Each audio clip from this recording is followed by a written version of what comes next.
Hello everybody, today we are checking out Sybil by Luca Kaneshiro. So we've seen quite a bit from Luca now. We've seen Phony, Jazz on the Clock, Hope in the Dark, Honeymoon. So I'm quite excited to see how he does Sybil. I've never heard the original, and I've never heard Luca covering it. So this should be really fun, this should be new to me. And I'm excited because I really like Luca's voice from what we've heard. He has a very rich, full tone. And a lot of you were telling me that he actually did theater, which could explain his voice control and beautiful pitch control and projection that he has. So, without further ado, let's get started in 3, 2, 1, play. Ooh.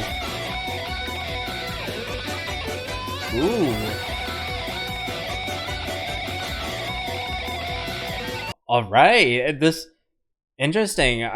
When I heard that guitar, I was thinking this. I didn't realize this might be like a metal song, but hearing the backing instrumental, I don't think it's going to be. We've got this screaming, high-pitched distortion guitar here. And I'm really actually quite liking how it meshes with that backing instrumental there. Let's go back a bit.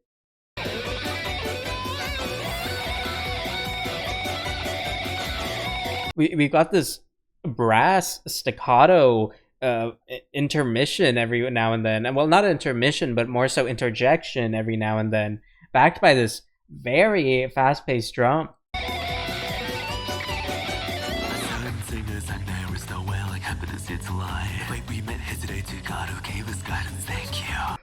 Whoa, I am liking how he's saying that. He's going way down low, and it's almost a little bit whispery. We're getting that huskiness, we're getting that breathiness to his projection. We gotta hear that again.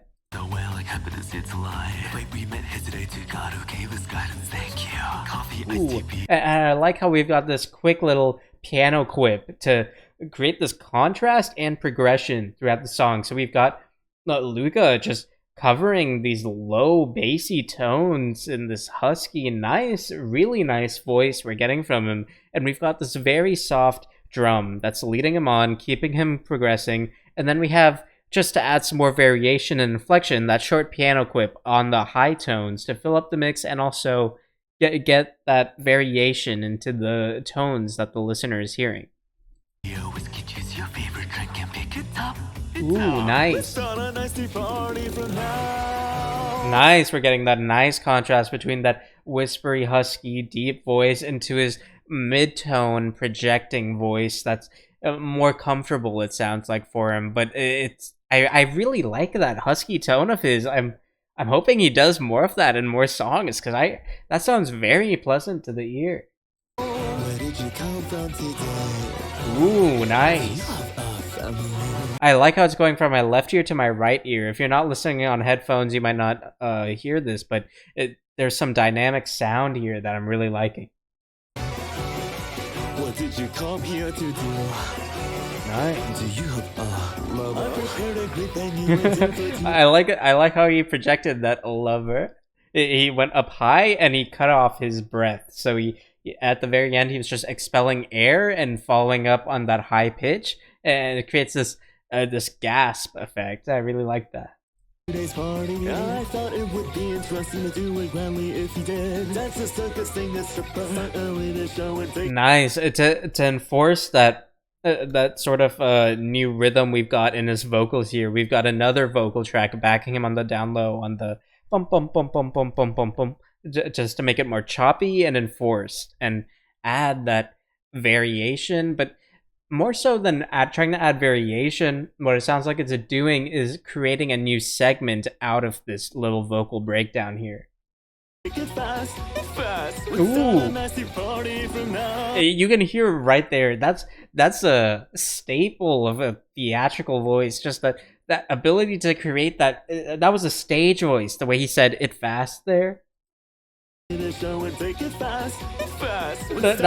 a Disney villain saying that, you know, the way they project and the way they added like that little twist to how they say it, while getting that up high projection and coming right down low and It feels like they're twisting. It feels like they're it's like a Jafar-esque. If like Scar from Lion King, you can imagine him sort of pronouncing it like that. Though obviously their voices are very different, but I mean in the sense of the theatrical nature of it. Nasty party from now. Where did you buy that cologne? Ooh, I like that. Like these expelling air. Ooh, interesting. Okay, so to finish off the build up there, that we had a digital build up there, which I was actually quite surprised on. Let's go back. I'm quite surprised we're using a synth to build up there. I would have expected more traditional, a more traditional medium based on how we've been using this distorted guitar, these horns, this drum set that doesn't sound digital. The drums don't sound digital, but now we've got this very this vast contrast, which I suppose that might be why to emphasize the build-up, they're not using a traditional medium, they're using this digital effect, and then they're racing it, and then it sounds like, did we get a bit of a cutout there? No, we actually didn't. Sorry, we did not get a cutout there. He went straight into it. Oh, we got the build-up, and it goes straight into the vocals, picking up at the same level of projection and volume that we're getting from the digital instrumental. Ooh.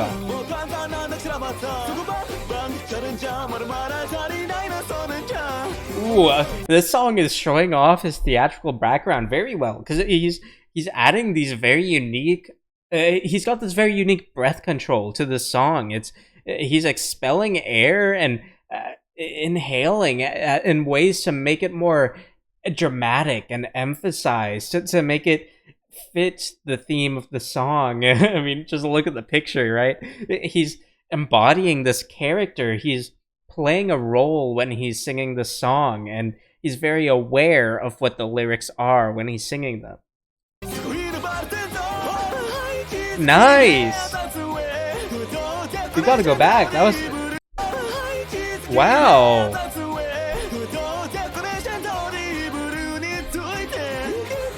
I love that! Wow! He's got a very impressive range here, because he's going up high, and it does sound strained, but it sounds intentionally strained. And I feel like to make that high of a note intentionally strained, that means you have to have that high of a note in your comfortable register. So like you can strain yourself to get to a high note, but to make it, to manipulate that high pitch comfortably, or I suppose with effectiveness, and make it sound strained and forced in a theatrical and pleasant way, you have to be able to hit that high of a note comfortably, which means his range has to be very high. And I believe some of you were even telling me he does have a very quite a bit of voice acting ability, in terms of he can do a very high-pitched voice quite easily. So I'll still have to take a listen to that. But that would definitely explain how he's very easily to manipulate these high notes and make them sound stressed and with ease at different points of the song based on where he is in the message of the song. So I'm really liking how he's just playing with his voice and just having fun with the song. It's super impressive. Ooh, you got the stutter effect on top of the distortion guitar. And I have to say, it's a very, very interesting choice to cut out the mid and treble tones from the guitar here. We're getting like pure, or sorry, not mid and treble tones. We're cutting out the mid and bass tones from the guitar here, because we're getting very strong treble tones from the distortion guitar. It's just, that entire portion of the mix is just overrun by that guitar, but it doesn't feel overwhelming necessarily, because we're getting still strong support from underneath, and it also outweighs the guitar in terms of when Luca covers those low bassy notes, he's doing such a great job at just grabbing the attention of the listener. He's that theatrical ability of his, the way he controls his breath and controls, most importantly, the way he controls his inflection in his voice is very ear-catching. It catches your ear. It adds so much personality to his singing.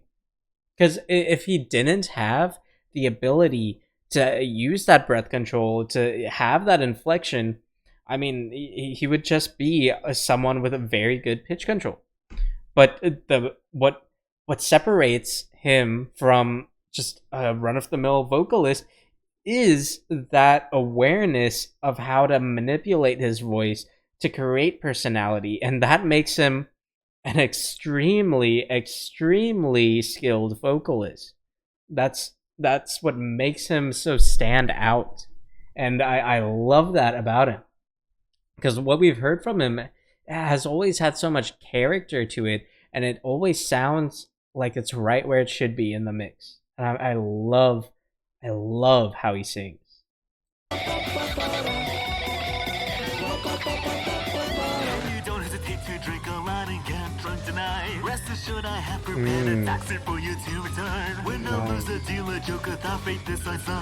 And again, when we're getting that bum bum bum bum bum bum bum bum, we're again getting that vocal layering for that part again to emphasize. And thinking on it, I think that was a lot better of a composition choice than I gave it credit for. I mean, obviously, I still really liked it, but hearing it now, by adding that vocal layering, it's something that you might not even think of or like register when you hear it a first time, like when you hear it during a first listen. But I suppose I'm hearing it now, so I suppose I am noticing it on a first listen. But it's very characterizing of that entire line, both before it and after it. Because by separating two segments of the song with that vocal layering rhythmic change, what you're doing is you're emphasizing a contrast between two parts of a song that might not have had that big of a switch up or that big of a effect normally.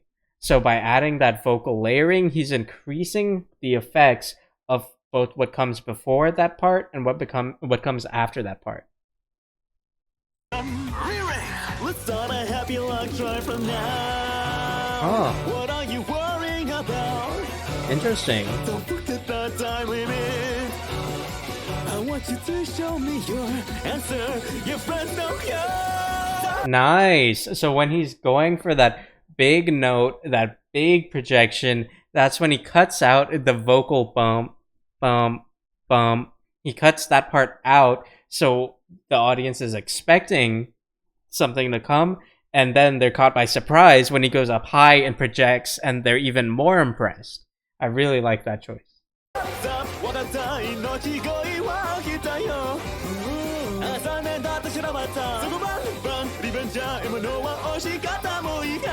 Nice, that inflection, the dun, dun. I like that.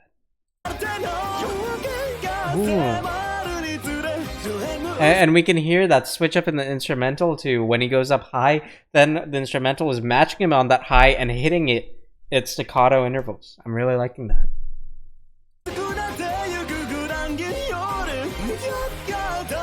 I like that.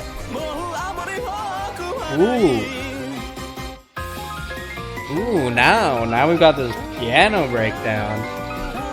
And we're still getting some vocal. Ooh. Nice. That breakdown just filled up the entire mix.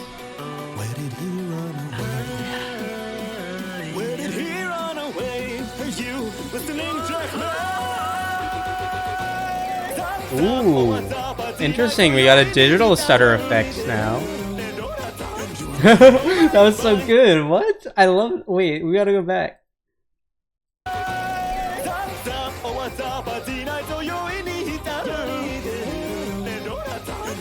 I love that. That's so good. Ooh, I'm loving the vocal layering here. He's just playing around with his voice, showing off what he can do, and it's working super well.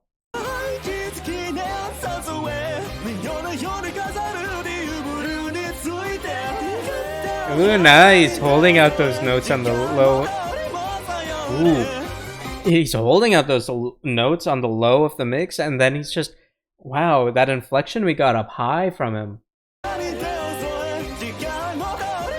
that note right there, that sudden jump and coming right back down, that... Man, that takes skill to be able to control that so precisely. Nice, and then dropping way down low for the bang. And then going straight into the really high guitar.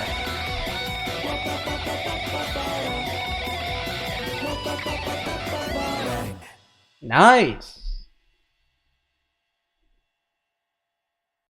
Okay. Very impressive show from Luca. That was... Man, the way he plays with his voice, that was a 10 out of 10 example of how to sing, how it felt like a musical. It's how a theater kid sings, how someone who's experienced in performance sings. He's got that experience in putting on a show for people, and it shows in his singing, and I love it. It feels so unique, and it's so jumpy and bouncy, and it has so much contrast, and he's playing with his voice and all these different inflections, and he's controlling his pitch to always hit the right notes he needs to. A very, very impressive showing from Luca. Man, thank you very much for recommending this one to me. I really like this one, and every time I see more from Luca, I'm impressed by him more and more. So I'm loving what I'm seeing from Luca and Nijisanji as a whole. So thank you so much for recommending these to me. As always, feel free to recommend more in the comments below. Aside from that, I will see you next time. Thank you so much.